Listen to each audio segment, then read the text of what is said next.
पूरग्रस्तांसाठी तुळजाभवानी आईचा मायेचा हात मंदिर संस्थांकडून मुख्यमंत्री सहायता निधीला 1 कोटी रुपयांचा निधी, महिलांना 1000 साड्यांचं वाटप.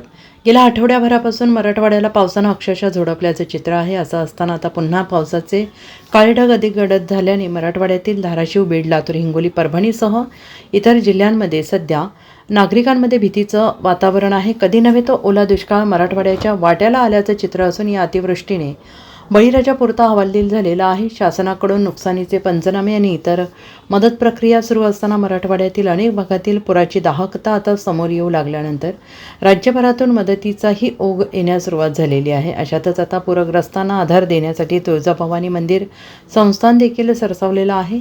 मिळालेल्या माहितीनुसार मराठवाड्यातील पूरग्रस्तांना आधार देण्यासाठी तुळजाभवानी मंदिर संस्थानकडून मुख्यमंत्री सहायता निधीला 1 कोटींचा निधी देण्यात येणार आहे. तर धाराशिव जिल्ह्यातील परांडा तालुक्यातील पूरग्रस्त महिलांना 1000 साड्यांचे देखील वाटप केलं जाणार आहे. महापुरामुळे खरडून गेलेल्या जमिनी, वाहून गेलेली जनावरे अशा गरजू शेतकऱ्यांना मदतीचा संस्थांकडून नियोजन करण्यात आलेलं आहे. धाराशिव जिल्हाधिकारी कुमार आशीर्वाद यांच्या कार्यालयाच्या मार्फत ही मदत देण्यात येणार असल्याची माहिती आहे. Bureau report, SBN Marathi, Dharashiv.